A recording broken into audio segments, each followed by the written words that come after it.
امام عشق و محبت تاجدار بریلی کہتے ہیں وہ زبان جس کو سب کن کی کنجی کہے، وہ زبان جس کو سب کن کی کنجی کہے، اس کی نافذ حکومت پہ لاکھوں سلام۔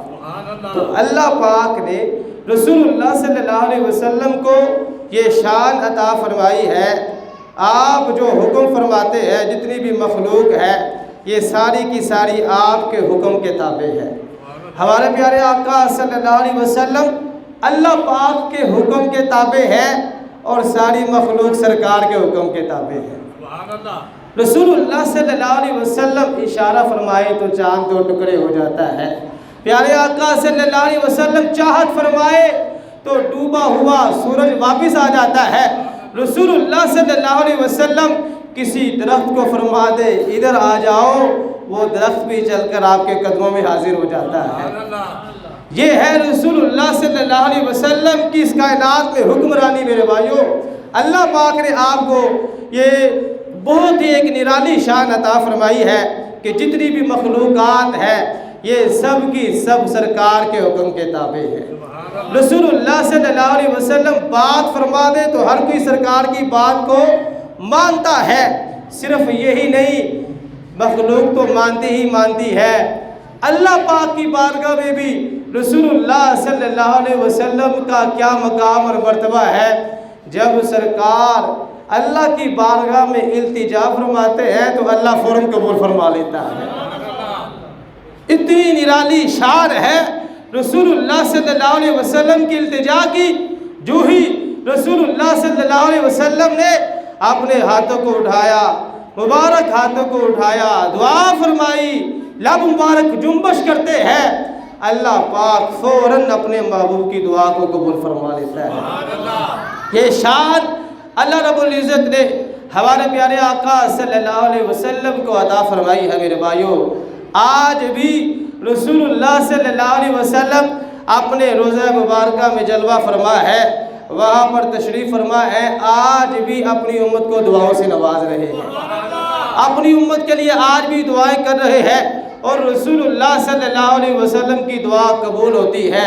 امام عشق محبت کہتے ہیں اجابت کا صحرا، عنایت کا جوڑا، دلہن بن کے نکلی دعائے محمد، اجابت نے جھک کر گلے سے لگایا بڑی ناز سے جب دعائے محمد صلی اللہ علیہ وسلم۔ یہ اللہ پاک نے اپنے محبوب کو یہ شان عطا فرمائی ہے۔ میرے بھائیوں، آج بھی حضور اپنی امت کو دعاؤں سے نواز رہے ہیں۔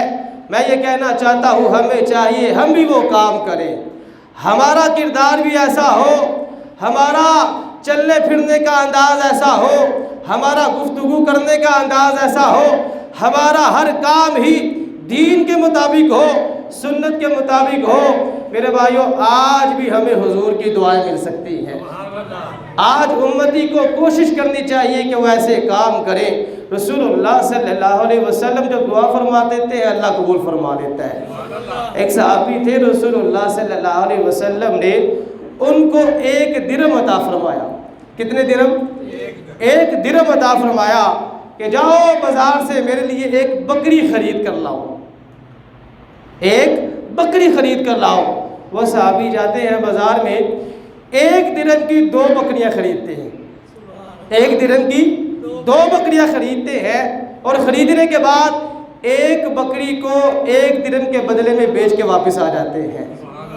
1 درہم جو حضور کی بارگاہ سے لے کر گئے تھے وہ بھی واپس آ جاتا ہے، اور بکری بھی سرکار کی بارگاہ میں وہ پیش کر دیتے ہیں۔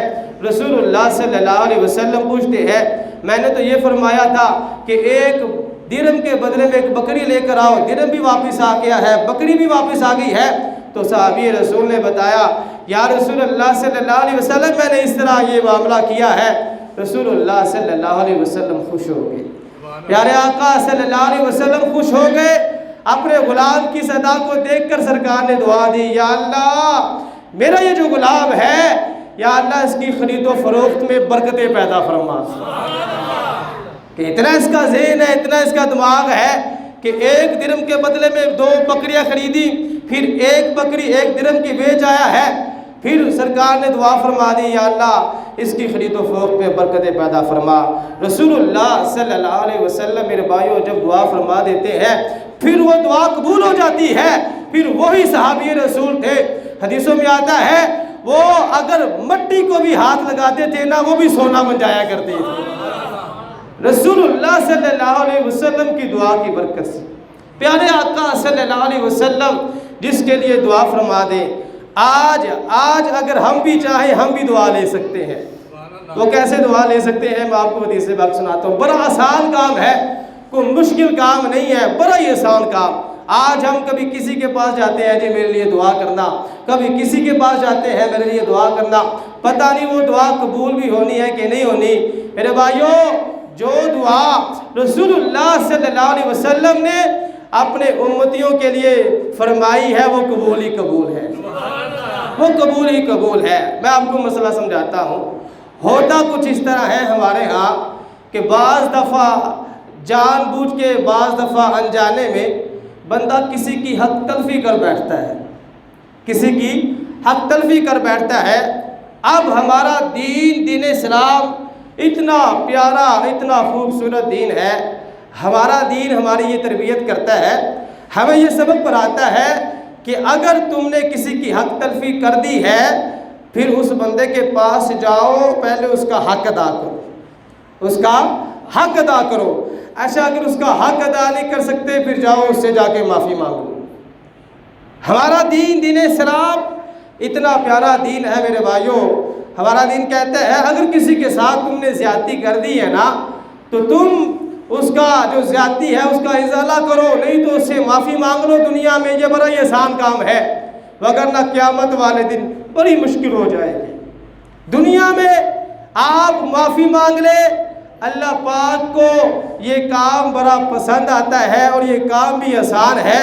جب کوئی بندہ یہ کام کر لیتا ہے اس بندے کو حضور کی دعا بھی مل جاتی ہے، رسول اللہ صلی اللہ علیہ وسلم کی دعا بھی مل جاتی ہے۔ میرے بھائیوں حدیث پاک میں آتا ہے، حضرت ابو ہریرہ رضی اللہ تعالیٰ عنہ اس حدیث پاک کے راوی ہے، آپ فرماتے ہیں رسول اللہ صلی اللہ علیہ وسلم نے ارشاد فرمایا جب کوئی مسلمان اپنے کسی مسلمان بھائی کے ساتھ اس کی حق تلفی کر دے، مال کی وجہ سے یا عزت کی وجہ سے کسی بھی سلسلے میں اس کی حق تلفی کر دے، رسول اللہ صلی اللہ علیہ وسلم نے ارشاد فرمایا حق تلفی کرنے کے بعد فوراً وہ اس کے پاس جائے اور معافی مانگ لے، میں دعا کرتا ہوں یا اللہ میرے اس امتی پر رحمت فرما،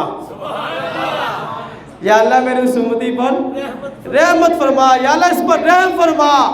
جس نے کسی کی حق تلفی کی، حق تلفی کرنے کے بعد یہ بندہ پچھتایا، اس کو دکھ ہوا کہ میں نے اپنے مسلمان بھائی کے ساتھ زیادتی کی ہے، اس کو بعد میں احساس ہوا، یہ پھر اس کے بعد جاتا ہے ہاتھ جوڑ کے معافی مانگتا ہے، اور میرے بھائی مجھے معاف فرما دو، یہ جو بندہ ہے اس بندے کو حضور کی دعا مل جاتی ہے۔ رسول اللہ صلی اللہ علیہ وسلم نے اس بندے کے لیے دعا کیا فرمائی ہے؟ یا اللہ اس پر رحم فرما۔ اب سرکار کی دعا قبول ہی قبول ہے۔ میرے بھائیوں حدیث پاک میں آتا ہے رسول اللہ صلی اللہ علیہ وسلم نے ارشاد فرمایا اگر یہ معافی نہ مانگے، اگر یہ معافی نہ مانگے تو پھر معاملہ قیامت والے دن تک پہنچ جائے گا، اور اس دن نہ درہم کام آئیں گے نہ دینار کام آئیں گے۔ اس دن ہوگا کیا؟ رسول اللہ صلی اللہ علیہ وسلم نے ارشاد فرمایا ظالم کی اس کے ظلم کے برابر نیکیاں چھین کر مظلوم کو دے دی جائیں گی، اور اگر اس ظالم کے پاس نیکیاں نہیں ہیں قیامت والے دن مظلوم کے گناہوں کا بوجھ اس ظالم پہ ڈال دیا جائے گا۔ تو دنیا میں میرے بھائیوں معافی مانگنا کتنا آسان کام ہے، آخرت میں بڑا مشکل ہو جائے گا، وہاں پر تو پھر بندہ معاف کرے گا تو پھر ہی کام کرنا ہے۔ دنیا میں معافی مانگ رہے ہیں اپنے بھائی سے، کسی کی حق تلفی ہو گئی ہے، کسی سے زیادتی ہو گئی ہے، آپ اس سے معافی مانگ لیں، وہ آپ کو معاف کر دے گا، رسول اللہ صلی اللہ علیہ وسلم کی دعا بھی مل جائے گی۔ کتنی پیاری یہ حدیث پاک ہے، یہ حدیث پاک ہم سب مسلمانوں کی یہ تربیت کر رہی ہے، اور مسلمانوں کسی مسلمان کی حق تلفی نہ کرنا، کسی مسلمان کی حق تلفی نہ کرنا۔ اگر کسی انسان کی حق تلفی ہو جائے تو فوراً معافی مانگنے چلے جانا، فوراً معافی مانگ لینا۔ اگر معافی نہیں مانگو گے پھر آخرت کا جو معاملہ ہے وہ بڑا مشکل ہی معاملہ